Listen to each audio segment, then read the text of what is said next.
Do Your Job Sports MLB Rundown picks and predictions for Wednesday, April 23rd, 2025. We're looking at the best bets of the day. Let's get into the video. All right, so first things first, we got to take a look at our previous day's results. On the day, currently we're 3-4. We still have two bets left outstanding. We have the Brewers plus 110 on the money line and the under 7.5 runs. So we will see how that game ends. Hopefully we hit both, and then that makes us positive on the day. I blame the Cubs in multiple fashions. So bringing our season record to 96 and 105, slowly getting farther away. We're about to be double digits under 500. That one hurts. All right, I'm going to recap these games real quick, then we'll get on to the picks for tomorrow. First game, this was my favorite result of the day. Guardians, minus 110 on the money line. Winner, winner, chicken dinner. Don't look now. The Guardians are 14-9 with a -1 run differential. We have one fewer runs scored than runs given up. We're 5 games above 500. We have now won 5 games in a row, and we are 7-1 at home. We are very good. Our pitching rotation is solid enough, and then our bullpen comes in and shuts the door on the opponents. We have Steven Kwan, Jose Ramirez, Kyle Manzardo has been an absolute unit, Angel Martinez, and the fact that the Yankees defense sucks. They win the game 3-2. The Yankees are not good. We then had the Nationals plus 115 on the money line. We really should have hit both of the bets we had in here. The Orioles don't score a single run. Mitchell Parker, 8 innings pitched, 1 hit, 4 strikeouts. I would be more impressed if it was 8 or 9 strikeouts, but the Orioles just can't hit. Nobody on their team can. And they let Dean Kramer go to the Wolves today. 5 1/3 innings pitched, 11 hits, 5 earned. They fed that man just straight to the Wolves. No consideration at all.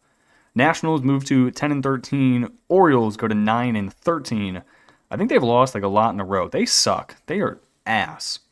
We then had a late ad of the Cardinals and the Braves over 8.5 runs. I don't think this one's technically ended yet. Let me double check. Yeah, it has not ended yet. The current score is 10-4. Cardinals finally get a game. We're going to take the Cardinals tomorrow. I think this is what they needed on the road to really get this done. I think they win their first road series of the season, and then they head back to St. Louis for one quick home series, and then they hit the road again. But I like the Cardinals tomorrow. Now our losers. Technically this game hasn't finished, but the Cubs are not winning. They're plus 100 on the money line. No bueno. The under 8.5 runs, this was dead in the second inning. It was 4-5 in the bottom of the second.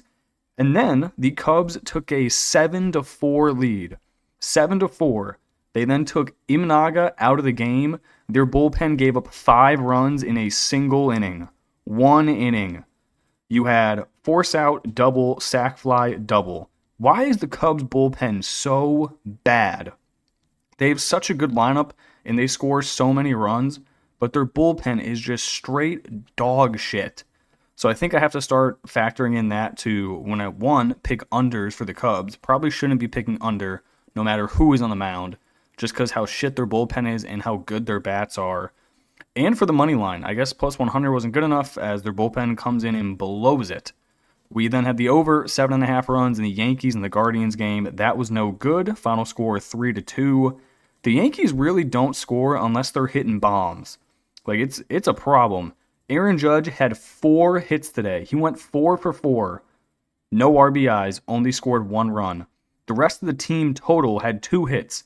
You had Ben Rice with a solo shot to lead off the game, and then you had Goldie with a single. Those were the only 2 dudes. The bottom half of their lineup did absolutely nothing. And then we already kind of talked about the Orioles. We had the over 8.5 runs. They only had 1 hit the entire game. Let me look at their recent schedule. They have now lost, 2 in a row. Their last 2 games, they have lost 31-2. That is egregious. Absolutely egregious. They suck. All right, so that's how we do on the day. Let's get on to the picks for tomorrow. All right, we're looking at the first game of the day, 12:15 Eastern first pitch. I'm taking the Cardinals plus 145 on the money line and the over of 8.5 runs. Two pitchers on the mound who are not very good. You got Miles Mikolas, who is 0-2 with a 7.64 ERA, and Bryce Elder, who is 0-1 with a 7.2 ERA. Both of these dudes have the same problem. Mikolas has pitched 17 and 2/3 innings. He struck out 11, not very good, and he's walked 7. That's even worse. Can't be doing that. The only positive thing, he hasn't given up a home run.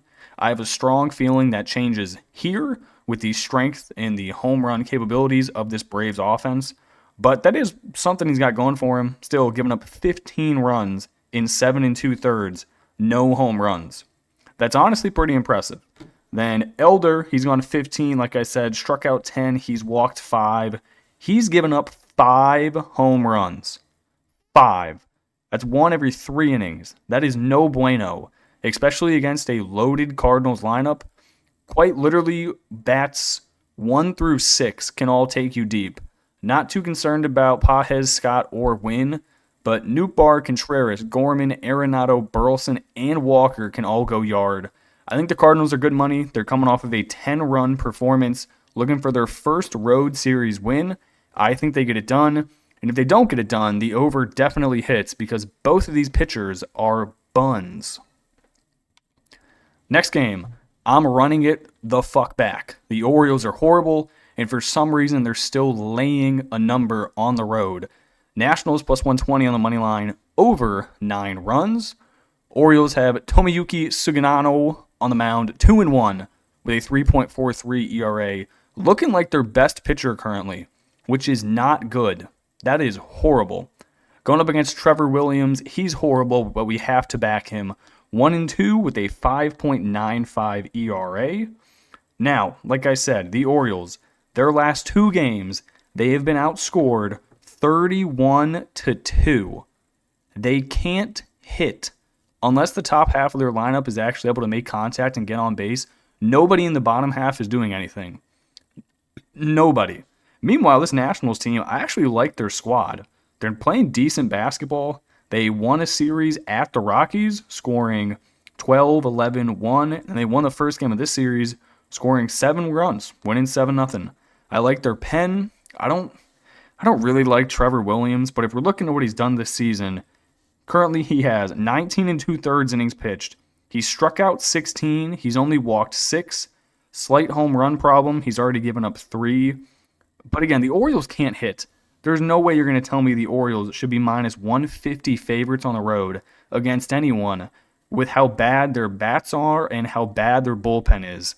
Give me the Nationals at home to win back-to-back games and the over of 9 runs.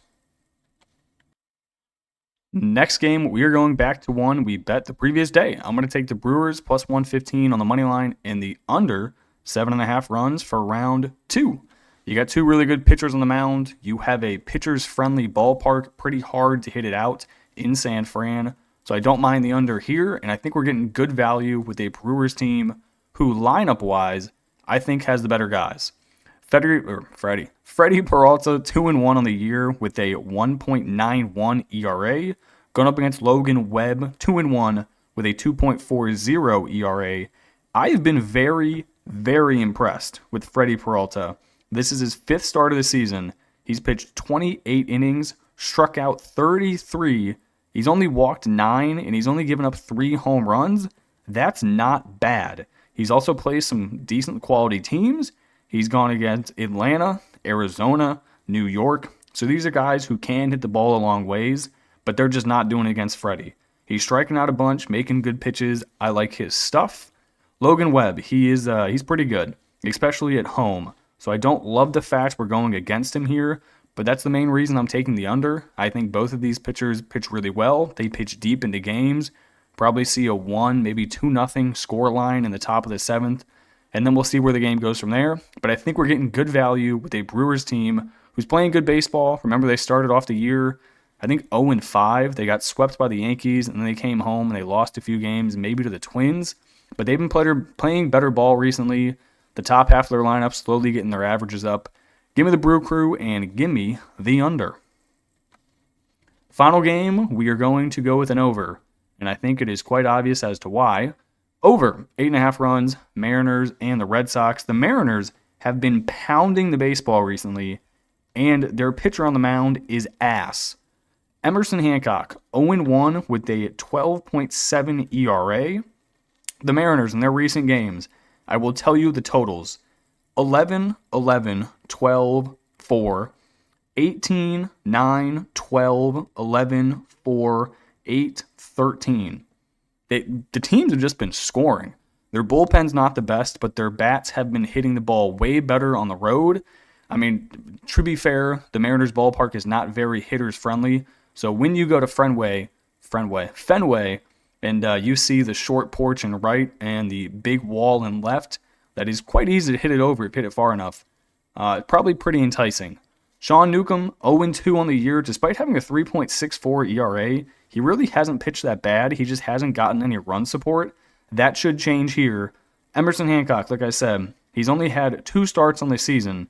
He's went 4 innings, given up 8 runs, 2 home runs. This dude is not very good. He kind of sucks. Therefore, give me the over 8.5 runs. All right, that is going to do it for me in this video. Let me give a quick score update. Oh, wow. There we go. Okay. The Brewers take the lead 3-0 against the Giants. Hopefully, nobody else scores in this game. That is what I want. All right, that's going to do it for me in this video. I appreciate y'all tuning in and watching, and I will catch you in the next one. Peace.